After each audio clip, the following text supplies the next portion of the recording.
Hello, and welcome. The movie begins on a beautiful, sunny day in New York City. We are introduced to Nick, a police officer who is trying to become a detective. He is talking with his partner. It seems like a normal day, but Nick is not happy. His partner asks him to go grab a beer, but Nick refuses. He admits that he failed his detective exam again. He is embarrassed and stressed.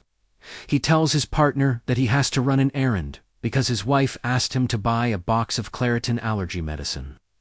On the other side of town, we meet Nick's wife, Audrey. She works at a hair salon.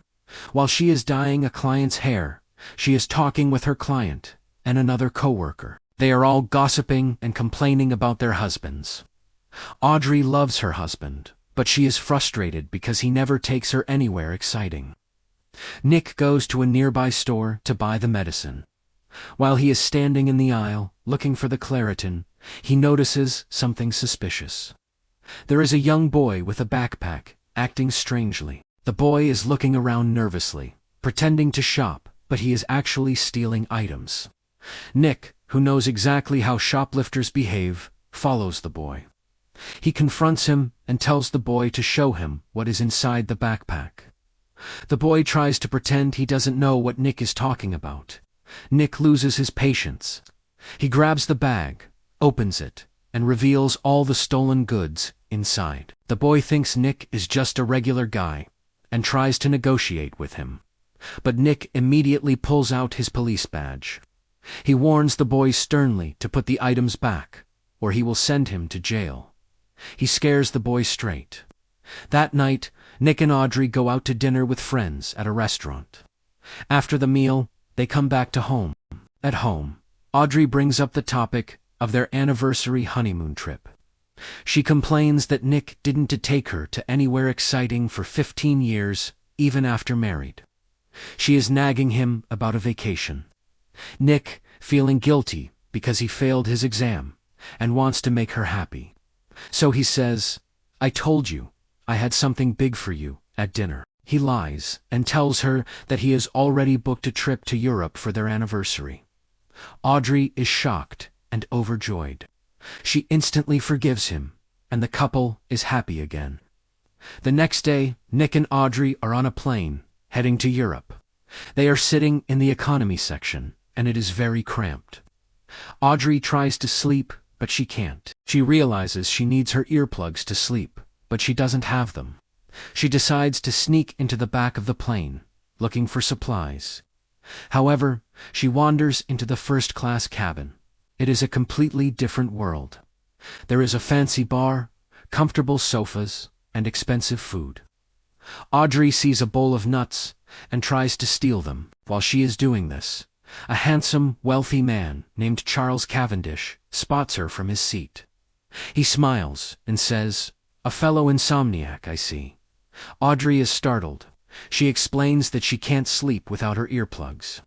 She starts talking to him, mentioning that this is her honeymoon trip, even though they have been married for years. Just then, a flight attendant arrives and tries to kick Audrey out, saying the bar is only for first-class passengers.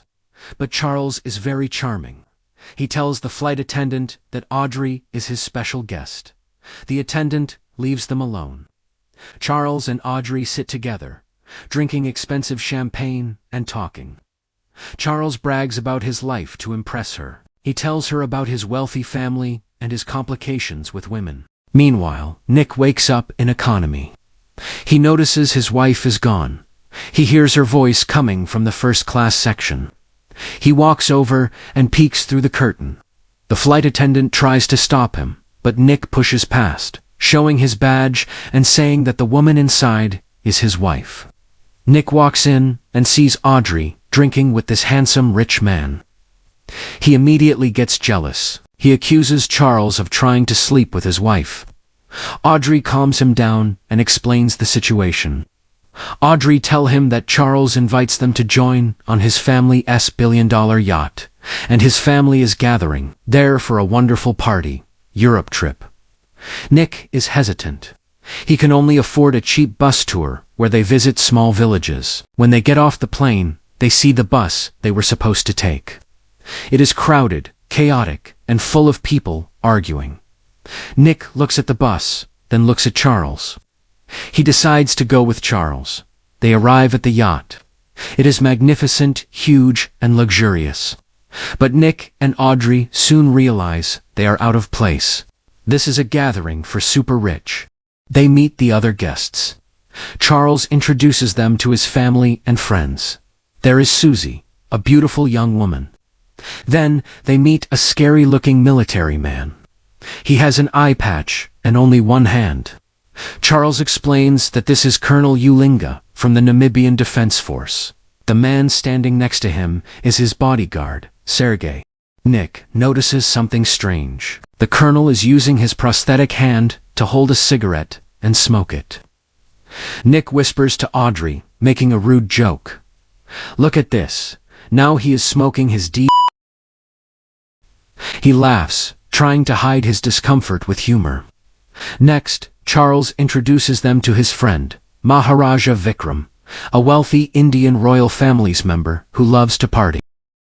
That night, everyone gathers in the main dining room for dinner. Suddenly, a private helicopter lands on the yacht. It is the owner of the boat, the billionaire Malcolm Quince. He is Charles's uncle. Malcolm walks in, looking powerful and grumpy. He introduces his family members, but skip to introduce about his son, Toby. Toby seems disappointed in him. Then he sees Nick and Audrey. He stops and asks rudely, "Who are you?" Nick and Audrey nervously try to explain, but they are talking over each other. Charles steps in and explains that they are his guests. Malcolm is not happy. He basically ignores them and turns his attention to his family. The billionaire then introduces about his son at the end. This dinner is not just a party. Malcolm has gathered everyone for a specific reason. He stands up to make a speech about his inheritance. Everyone expects him to share his money with them. However, Malcolm drops a bombshell.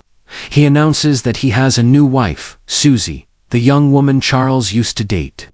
He declares that he is leaving all his money to Susie. He tells his son Toby, his nephew Charles, and his other friends that they will get absolutely nothing.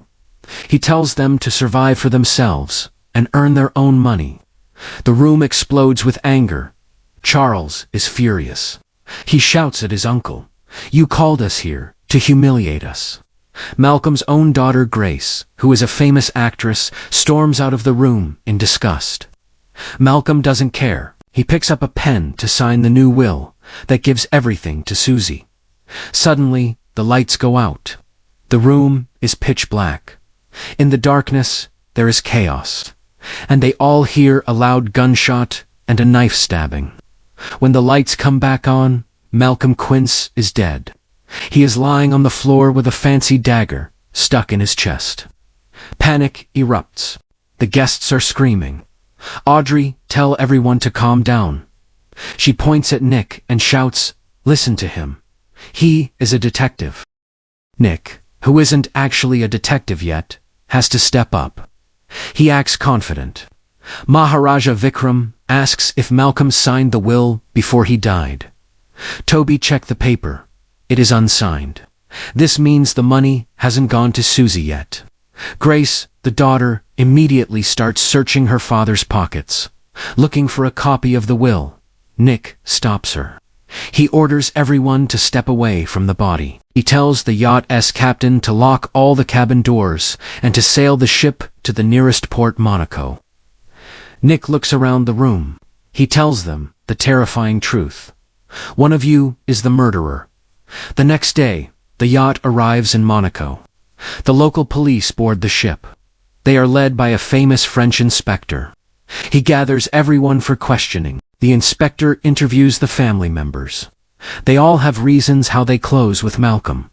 They speak confidently.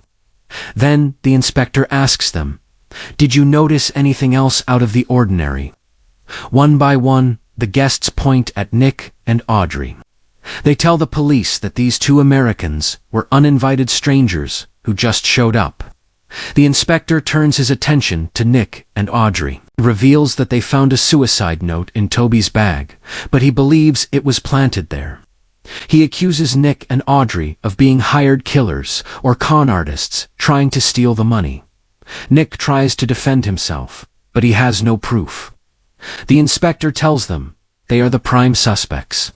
He confiscates their passports and tells them they cannot leave Monaco until the case is solved. Nick and Audrey leave the police station. They realize that if they want to go home, they have to solve the murder themselves. They decide to investigate. They go to the Grand Prix, a famous car race happening in the city, because Malcolm's godson, the race car driver Juan Carlos, and all the people from the yacht are there.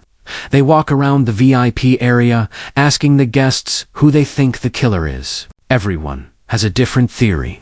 They are all accusing each other. After the race, Nick and Audrey go to a hotel that Charles arranged for them. Nick is suspicious of Charles. He thinks Charles might be the killer. Audrey defends Charles, saying Nick is just jealous of his wealth. While they are arguing, a mysterious note slides under their door. It tells them to go to room 808. They think the killer might be in room 808. They sneak down the hall. Nick, trying to be brave, grabs a lamp from hotel room to use as a weapon. They enter room 808. It is empty. Suddenly, the door locks behind them. They turn around and see Sergei, the bodyguard, pointing a gun at them. They are terrified. Sergei tells them to be quiet and sit on the bed. He says he wants to tell them the truth. Sergei explains the history of Colonel Ulinka.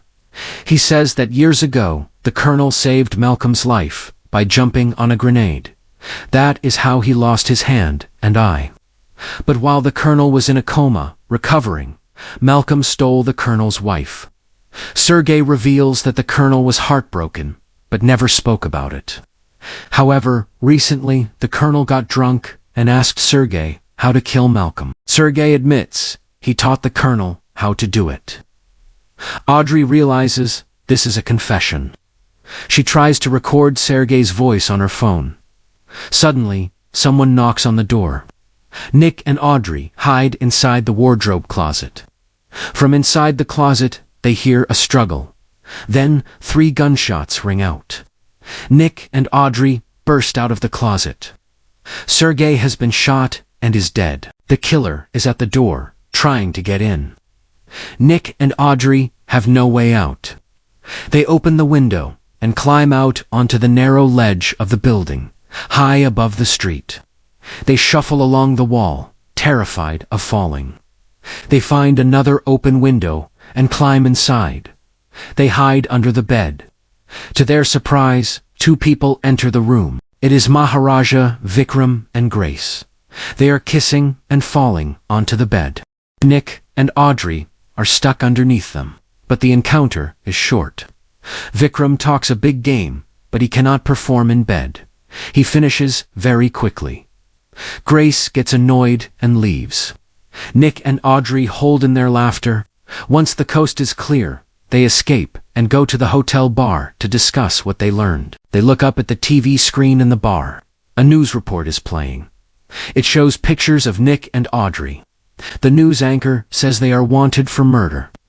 The French police have issued a warrant for their arrest. Audrey is panicked. She blames Nick for getting them into this mess. She goes outside to get some air. Suddenly, a car pulls up. It is Charles. He tells her to get in. He only sees Audrey, so he drives away with her, leaving Nick behind. The next day, Nick is on the run. He disguises himself and calls his police partner in America for help. Meanwhile, Audrey is in the car with Charles. After Charles goes to library, she notices something in his glove compartment. A strange object with Japanese writing on it. She gets suspicious, so she goes to library to tell about this to Charles. Inside the library, she feels someone following her. It is Nick. He found her. He tells her that Susie is also in the library. Audrey puts the pieces together.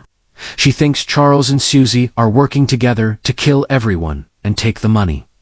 Suddenly, a person appears in the library. The killer starts shooting at them. Nick and Audrey run through the aisles, knocking down bookshelves to block the killer. They run into Juan Carlos, the race car driver. Then they find Susie. Audrey tells Susie, accusing her of killing Malcolm for the money. Susie pulls out a gun to shoot them. But before she can fire, a tiny dart flies through the air and hits her in the neck. It is a poison dart. Susie collapses. The masked killer appears again. Nick, who is usually a bad shot, tries to be a hero. He takes a gun and fires 7 times at the killer. He misses every single shot. The killer runs away. Nick and Juan Carlos chase him. Audrey stays with Susie, trying to save her. Susie cannot speak, but she uses hand signals to try and tell Audrey who the killer is. Audrey tries desperately to understand the signs. Meanwhile, Nick chases the killer onto the street. He gets close, but he trips and falls. The killer turns to shoot him. Nick grabs a ceramic plate from a nearby outdoor restaurant table and throws it at the killer's face. It hits the killer, stunning him, but the killer manages to escape into the crowd. Susie dies before she can reveal the name. Nick and Audrey have to run again because they think they found out the murder. The French inspector sees the security footage of Nick and Audrey running around. He is now convinced they are guilty. Nick calls the inspector. He tells him to meet them at Malcolm Quince's villa. He promises that he will reveal the real killer there. Nick and Audrey go to the villa. They believe Charles is the killer. They plan to confront him, but when they enter the villa, they find Charles dead. He has been poisoned. Their theory is ruined. They have no idea who the killer is anymore. The guests, Grace, Vikram, the Colonel, and Juan Carlos, are all there in the living room. Nick and Audrey decide to bluff. They pretend they know everything. They start talking, hoping to figure it out as they go. They accuse everyone, but their stories don't make sense. They are just rambling about clothes and random details. The police move in to arrest them. But then Nick remembers something. He starts talking about French inheritance law. He explains that under French law, a person cannot disinherit their children. Even if Malcolm wanted to give the money to Susie, his first wife's children would still get a share. But Malcolm's first wife's children are dead. However, Malcolm had another child with a woman named Madeleine Laboudelier. That child was a daughter who was abandoned. Everyone thought the child died at birth, but Nick says, no, the child is alive. He looks at the guests. Audrey realizes something. The daughter would be an adult now. She would have changed her name. Audrey looks at Grace. She realizes that Grace is not her real name. Nick recalls a movie Grace starred in where she mentioned her real name. They accuse Grace of being Malcolm's abandoned daughter. She killed her father to get the inheritance that she felt she deserved. She killed Toby, Susie, and Charles to eliminate the other heirs. Grace stops acting. She smiles and admits it. She pulls out a gun and grabs Audrey, holding her hostage. She threatens to kill Audrey. Nick has his gun pointed at her. In the past, he always missed, but this time he focuses. He fires one shot. The bullet hits Grace in the shoulder. She drops the gun and falls to the floor and unconscious. The police rush in and arrest her. Everyone is celebrating. They think it is over, but Maharaja Vikram asks a question. If Grace was with me in the hotel room, how could she have killed Sergei? Nick freezes. He realizes Grace couldn't have done it alone. She had a partner. The French inspector realizes who the second person is. It is Juan Carlos, the race car driver. So he tried to catch him, but Juan Carlos panics. He grabs the French inspector, holds a gun to his head, and drags him into a police car. He speeds away, taking the inspector hostage. Nick and Audrey jump into a sports car to chase him, but Nick is not driving. Audrey is driving. Audrey is a terrible driver. She speeds through the streets, hitting signs and swerving wildly. It is a chaotic, high-speed chase. Finally, Audrey sees an opening. She slams the car into the side of Juan Carlos's vehicle. Juan Carlos loses control and crashes his car into a stone statue. The police surround the car and arrest Juan Carlos. The French inspector is safe. In the final scene, the inspector thanks Nick and Audrey. He gives them their passports back and also gives them a gift: tickets to ride the famous Orient Express train. Nick and Audrey are heroes. They saved the day and saved their honeymoon trip. They are now ready for their next adventure, and the movie ends. Thank you for watching this recap. We will continue to bring you amazing movies like this. So please, like and subscribe to support the channel. Thank you.